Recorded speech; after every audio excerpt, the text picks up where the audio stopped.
తాను ప్రభువు యొక్క శిష్యులను బెదిరించుటయును హత్య చేయుటయును తనకు ప్రాణాధారమైనట్లు ప్రధాన యాజకుని యొద్దకు వెళ్ళి ఈ మార్గమందున పురుషులనైనను స్త్రీలనైనను కనుగొనిన ఎడల వారిని బంధించి యెరూషలేమునకు తీసుకుని వచ్చుటకు దమస్కులోని సమాజముల వారికి పత్రికలిమ్మని అడిగెను.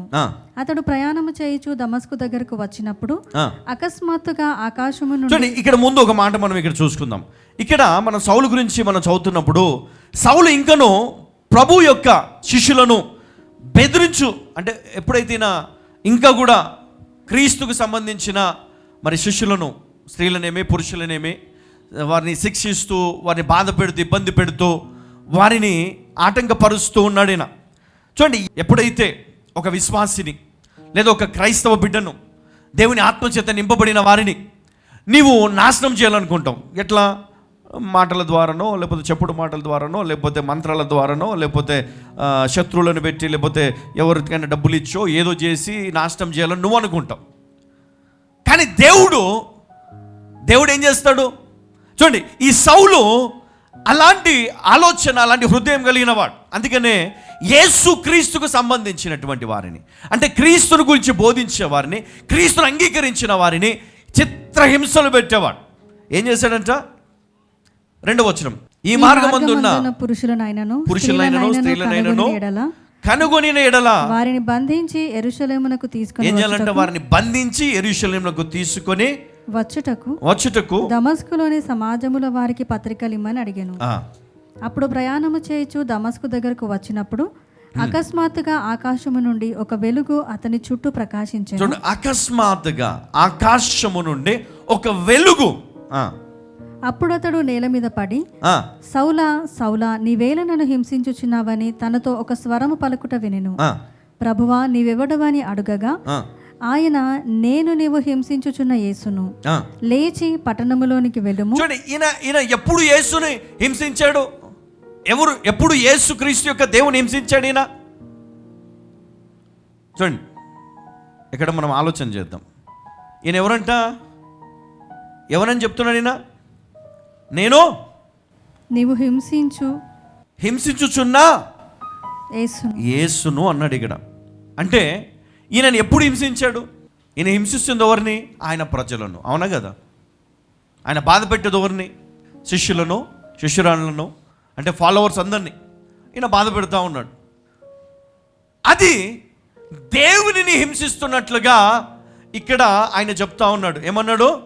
సౌలా సౌలా, నీవేళ నన్ను హింసించుచున్నావు అని అతనితో ఒక స్వరము పలుకుట వినెను. ప్రభువా, నీవెవడవని అడుగగా ఆయన, నేను నీవు హింసించుచున్న క్రీస్తును. హల్లెలూయా, దేవునికి మహిమ కలుగునుగా. కొన్నిసార్లు మనం ఎవరిని హింసిస్తున్నామో తెలియదు, ఎందుకు బాధపడుతున్నామో తెలియదు. కానీ నువ్వు హింసిస్తుంది క్రీస్తును, నువ్వు బాధ పెడుతుంది క్రీస్తును, నువ్వు అవమానిస్తుంది క్రీస్తును, నువ్వు సందేహపడుతున్నది క్రీస్తు పైన, నీకు డౌట్స్ అన్నీ కూడా క్రీస్తు పైన. అందుకే ఈరోజు నీ జీవితంలో ఏమొచ్చింది? నీ కళ్ళు మూయబడ్డాయి, చూపు కోల్పోయాడు, బాధను అనుభవిస్తున్నాడు. ఇక్కడ చెప్పండి, లేచి పట్టణంలోనికి వెళ్ళము. చదవమ్మా 6వ వచనం. అక్కడ నీవు ఏమి చేయవలెనో అది నీకు తెలుపబడునని చెప్పెను. అక్కడ నీవు ఏమి చేయవలనో అది నీకు తెలుపబడునని చెప్పెను. అతనితో ప్రయాణము చేసిన మనుషులు ఆ స్వరము వినిరి, కానీ ఎవరిని చూడక మౌనులై నిలువబడిరి. సౌలు నేల మీద నుండి లేచి కన్నులు తెరిచినను ఏమియో చూడలేకపోయాను గనుక వారతని చెయ్యి పట్టుకొని దమస్కులోనికి నడిపించిరి. అతడు 3 దినములు చూపులేక అన్నపానములు ఏమియో పుచ్చుకొనకుండెను. ఏమైంది? 3 రోజులు కళ్ళు లేవు, చూడలే, ఆహారం లేదు, ఏం లేదు. ఎట్లయిపోతాడు? ఇంకా అయిపోయింది, ఇప్పుడు అప్పుడు అన్నట్టుగా అయిపోయింది. ఒక్కరోజు ఉపవాసం ఉండమంటే ఉండవు నువ్వు కదా. పొద్దుటి నుంచి మధ్యాహ్నం వరకు 2 గంటల 3 గంటల వరకు ఉండమంటే 1 గంటకు రాకముందే నీకు సైరన్ మోగుతుంది కదా. ఆకలిస్తూ ఉంటుంది, ఇంట్లో పప్పు మరుగుతూ ఉంటుంది, వంకాయలు ఫ్రై అవుతూ ఉంటాయి, ఏమేమో చేస్తూ ఉంటారు, నీకేమో ఆకలి దంచుతూ ఉంటుంది. ప్రార్థన పక్కన పెడతాం, విశ్వాసం పక్కన పెడతాం, ముందు తిందాము, తర్వాత ప్రార్థన చేసుకుందాం. దేవునికి తెలుసులే, నా తల తిప్పుతుంది, అసలే నాకు బీపీ, హై బీపీ, నాకు అసలే లో బీపీ, నాకు అసలే కాళ్ళ నొప్పులు, దేవునికి అన్నీ తెలుసు కదా. కొంచెం తింటే ఏమవుతుంది? మంచిగా పీకల్లాగా తింటే ఇక ప్రార్థన చేస్తారా, నిద్ర వస్తుంది కదా. ఆవలింతలు, ప్రార్థన కూర్చొని ఆవలింతలు వస్తాయి. కొంతమంది అనుకుంటారు, దేవుడా నేను ఎప్పుడు ప్రార్థన కూర్చొని ఆవలింతలు వస్తాయి ఎందుకు, దయ్యం ఉందన్న లోపట. పాటలు పాడితే ఆవలింతలు వస్తాయి, ప్రార్థన చేస్తే ఆవలింతలు వస్తాయి కదా. ఏంటిది ఇది, ఏదో ఉంది నా లోపట, ఏమిలే, పీకల్లాగా తిని కూర్చుంటే అంతే ఉంటుంది. అందుకనే ఉపవాస ప్రార్థన అన్నిటిలో నీకు మేలు కదా. అప్పుడు ఏ బాధ ఉండదు, ఏ బాధ ఉండదు, విశ్వాసముతో ప్రార్థన చేయగలుగుతాం. అదేవిధంగా ఇక్కడ చూస్తే ఈయన 3 రోజులు తిండి లేదు, ఇంకేం కనబడుతుంది చెప్పండి, దెబ్బకి దేవుడే, ఇంకేం కనబడతలేదు ఆయనకి. దేవుడా నువ్వు నిజమైన దేవుడవు, కళ్ళు తెరవబడ్డాయి ఆయనకి. ప్రస్తుతానికి మూసుకుపోయినాయి కానీ లోపల ఆయనకు అర్థమైపోతుంది, ఈయన నిజమైన దేవుడు, ఈయన నిజమైన దేవుడు. నేను అనవసరంగా ఈయనని ఇబ్బంది పెట్టినాను, అనవసరంగా, ఎందుకంటే సత్యం తెలియదు, సత్యము తెలియదు. అందుకే ఈరోజు ఇంకా నువ్వు నీ ఇంటిలో నీ కుటుంబాన్ని బాధ పెడుతున్నావు, సత్యము తెలియదు. అందుకే నువ్వు ఇంకా ఇతరులను బాధ పెడుతున్నావు, నువ్వు ఇంకా హింసను అనుభవిస్తూ ఉన్నావు.